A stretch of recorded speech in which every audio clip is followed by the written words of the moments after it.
When Mina Ortez was 5, the last sound she remembered was her mother's voice saying, "Hold my hand."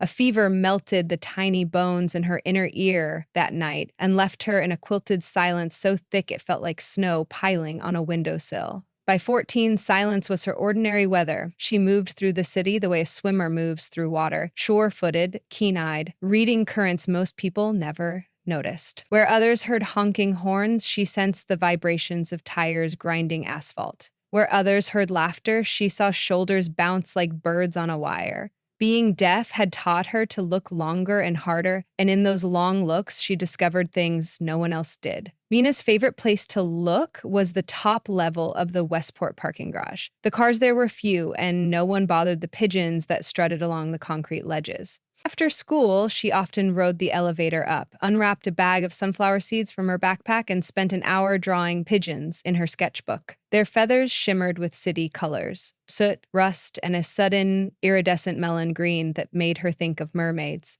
They were ordinary and secret at the same time, and she loved them precisely because no one else did. One March afternoon, the sky was the color of spilled ink and the wind plucked at Mina's jacket. She nearly skipped her rooftop visit, but something, maybe the promise of an uncluttered horizon, pulled her up anyway. She took out her seeds, scattered a few, and flipped open her sketchbook. The pigeons bobbed over, cooing, their throats puffed like tiny bagpipes. And though Mina felt only the faintest tremor through the concrete under her boots, she could see their beaks parting in rhythm.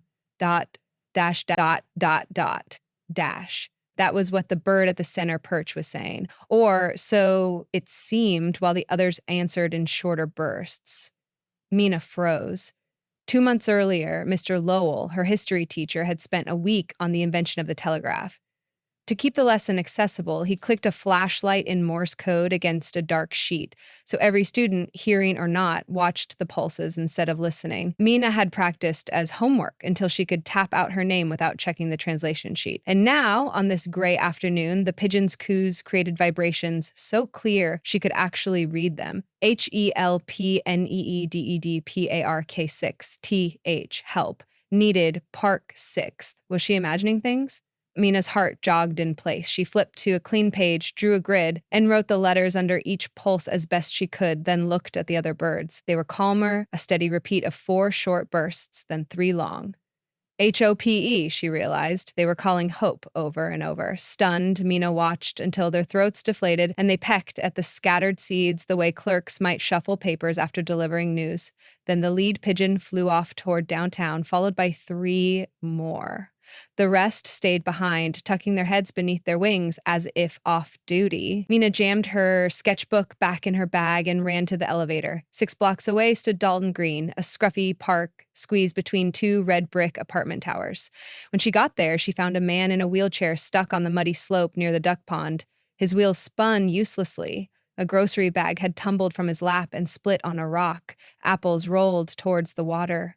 No one nearby seemed to notice. They had earbuds, phones, reasons. Mina skidded onto the path, waved frantically, and then placed her palm on her chest, signed for me. The man looked up, startled, but relief flooded his eyes when she crouched behind the chair and heaved. A second later, an elderly woman, jogging with walking sticks, arrived. She must have seen Mina's wild arm motions. Together, they pushed until the chair reached the pavement. By then, a young father, jogging after a toddler, joined and fetched the runaway apples. The man in the chair blinked hard, wiping his cheek. He tapped "thank you" against his heart in the simplest universal sign. And Mina nodded, cheeks hot from the cold wind and the sudden, impossible rightness of things. That night, she couldn't sleep. She replayed the rooftop scene, convinced she would find a logical flaw and file this whole thing under weird coincidence. But the memory remained sharp. Dot, dash, dash, dot, help needed, Park 6. She opened her sketchbook and added a new page, Pigeon Bulletin 1. Underneath, she wrote, date, March 12th, location, Westport Garage, dispatch, help needed. She logged the details like a reporter would, then underlined 3 times the phrase dispatch. The word thrilled her. Next afternoon, she returned to the roof. The same lead pigeon strutted to the ledge and puffed its chest. This time Mina was ready, phone rolling video so she could study later. Dot, dot, dot, K dash, dot, dot, dot, O, short, short, short, S. The rest spilled like pebbles. Kid lost museum north, kid lost museum north. Mina stuffed her seeds away and bolted. On the bus to Museum North, she texted her older brother Lucas, who was in med school. She typed, "Going to Museum North, might need help searching for lost kid. Can you come?" He answered with a single thumbs up emoji. Lucas trusted her implicitly. He had spent a year learning signs so she would never be alone in family conversations. The museum lobby was cavernous and loud to others, but Mina only felt its hush. She scanned the room and found a mother in a bright yellow coat pacing furious circles near the dinosaur skeleton. Mina approached, touched the woman's sleeve lightly, then pantomimed little with her hand. She pulled out her sketchbook and wrote, "Looking for child." The woman nodded frantically. Her son, James, was 6, had slipped away near the mummy exhibit. Lucas arrived just in time to help security search. The boy was finally discovered on the mezzanine, enthralled by a holographic globe. Mina watched from the railing. She felt no smugness, only awe at the invisible wire pulling her from rooftop to rescue. The pigeons had spoken twice. Twice they'd been right. She rode home in a bubble of wonder so light she thought it might float off her shoulders. Over spring break, she tested her theory, spending whole mornings on the garage roof. Some days the pigeons preened and said nothing. Other days they quivered with messages. Food pantry low supplies. Bus 44 needs lift ramp repair. Teacher funding books 300 and 44. Whenever they spoke, Mina investigated. She delivered muffins and canned corn. She called the transit department. She anonymously left a book voucher inside a 6th grade classroom door. And each time, the world tilted a degree toward brightness, as though someone adjusted the dimmer switch on existence. Mina began to think of the pigeons as an ancient press corps, gray-coated reporters perched above traffic, drafting headlines in the only code they trusted humans might overlook. She decided to give them credit. She started an online blog called The Kindness Report. Using caption vlogs for accessibility, she told each story in plain detail, signing on screen while typed text scrolled at the bottom. She never revealed her source. She simply ended each post with, "Brought to you courtesy of the sky's own messengers." At first, the blog drew a handful of followers, mostly classmates and Lucas's friends. But the city was starved for gentle news the way soil is starved for rain. One afternoon, local radio host Phyllis Dale dedicated a segment to the mysterious kindness reporter. The next day, school librarians projected Mina's latest video about 2 high schoolers who repaired an elderly man's fence onto the hallway monitors. Comments poured in. Who is she? How does she know? What can we do? Mina answered only the last question. Kindness is everywhere. Just look. All spring, the pigeons fed her tips. Sometimes Mina missed school to chase leads, forging her mother's signature on absence notes. She told herself that math worksheets were less urgent than a prenatal clinic in need of blankets or a community garden short on soil. When she did attend class, she wrote dispatches in the margins of her notebook instead of taking notes. Her grades slid from A's to C's, but the light inside her glowed fierce and bright. One May afternoon, Principal Sykes called Mina into his office. A counselor sat beside him. They had printed a sheet showing her slipping grades. They did not print screenshots of the kindness report, but made clear they knew. Principal Sykes was a man of measured frowns. Today, his frown battled curiosity. "I admire civic engagement, Mina," he said, speaking clearly so she could read his lips, "but not at the cost of your own future. Whatever charity work you're doing, it must be balanced. Your teachers are worried." Mina unfolded her notebook, revealing a page titled Projects Completed. Each line held a date, a brief description, and a colored sticker indicating the tip's accuracy. Over 50 lines. She slid the notebook forward.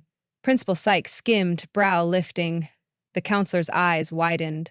5 minutes later, the principal cleared his throat.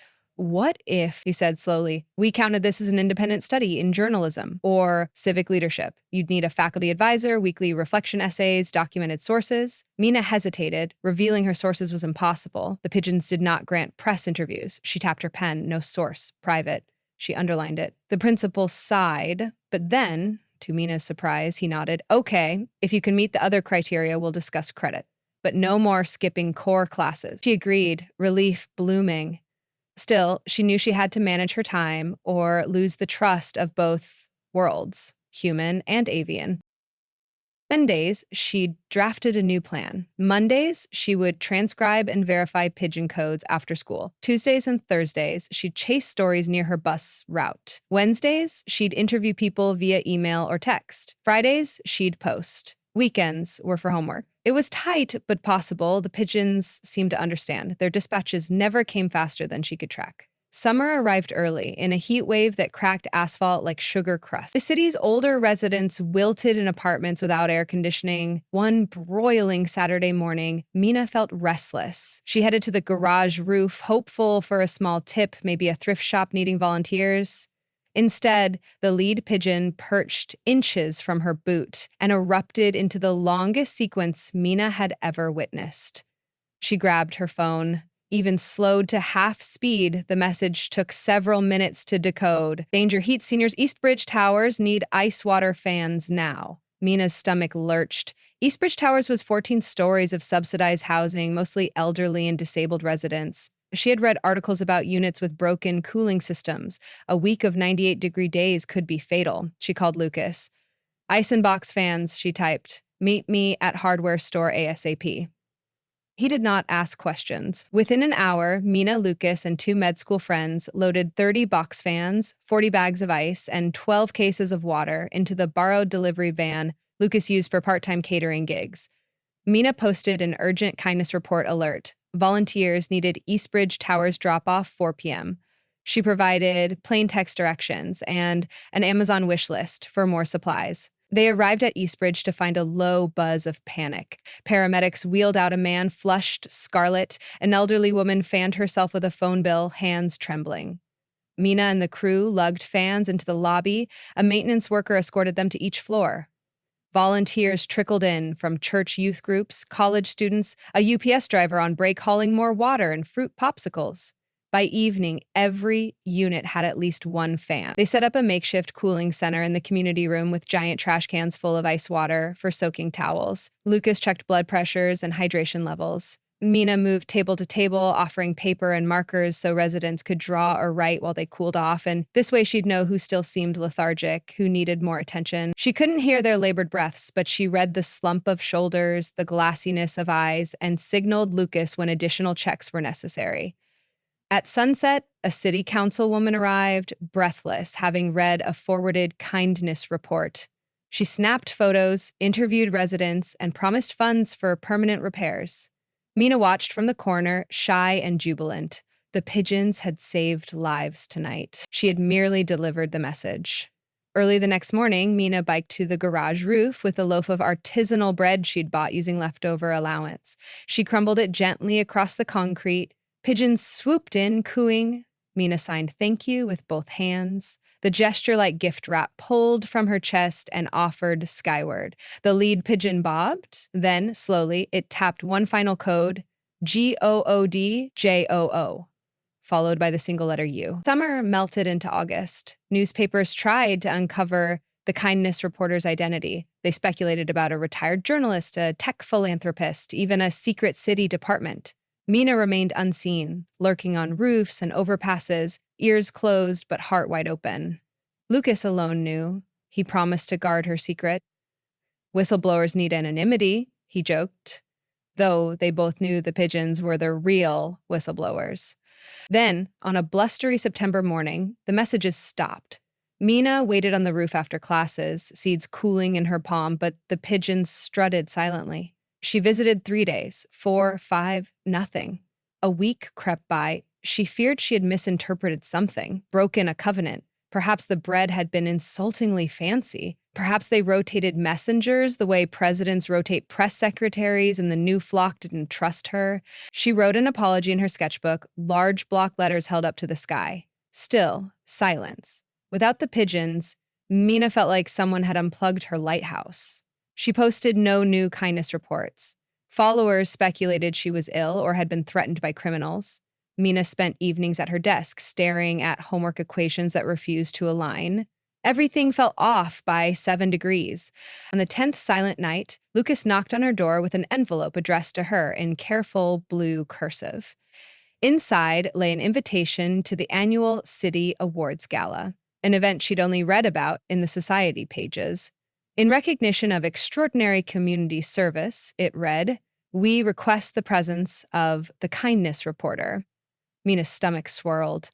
The event was in 2 days, in the Grand Hotel ballroom, broadcast live on local TV. If she declined, suspicion might mount. If she attended, people would learn who she was, maybe ridicule her for claiming to hear pigeons. Worse, the pigeons themselves might think her a traitor. Lucas knelt beside her. "Do it," he said aloud, slow, exaggerating lip shapes so she could read. "Go, but go as yourself. Deaf girl, big heart, bigger imagination." That's enough. Mina slept little. Dawn found her on the garage roof, mascara in hand, but no message to relay. She whispered into the air, though she could not hear the whisper. What should I do? A single pigeon flapped down, one she recognized by the missing toe on its left foot. It tilted its head, feathers ruffling, then delivered a short volley, so brief she nearly missed it. Trust self. Share hope. Tears filmed her vision. She blinked them away, set her seed offering, and signed "Thank you" once more. The night of the gala, Mina wore a navy jumpsuit and her mother's opal earring. On stage, the mayor introduced her, a young citizen who reminds us that news can uplift. Cameras flashed. Mina stepped to the podium, adjusted the mic she didn't need, and raised her hands to sign while the interpreter beside her voiced, "I cannot hear the world, but I see it very well. Every day, acts of kindness happen in quiet corners. I simply look. I encourage you to look too. When you see good, report it. Share it. Let good news be louder than bad." She paused, palms open. "My sources prefer to stay anonymous, but they are everywhere, on sidewalks, in classrooms, on park benches, maybe even on rooftops. No mention of pigeons, no betrayal." The audience rose. Applause thundered silently across Mina's vision, visible in waving arms and shining eyes. After the gala, Mina climbed to the hotel roof, still in her jumpsuit. The lead pigeon awaited, city lights gilding its feathers copper, cooed softly, a vibration she felt through her soles rather than her ears, and tapped out one last note, KINDNESSS, Mina laughed, the soundless kind that shakes your shoulders, and pulled a granola bar from the tiny clutch bag she detested. She crumbled it along the parapet. "Yes," she signed into the night. "Kindness flies." And so it did. The pigeons continued their clandestine newsroom, dispatching messages whenever hearts needed tilting. Mina, the city's first kindness reporter, answered every call. The work never ended, but neither did the surprise. How an ordinary deaf girl could translate coos into hope, and how a flock of sooty wings could turn a skyline into a Morse-coded love letter, one dot and dash at a time.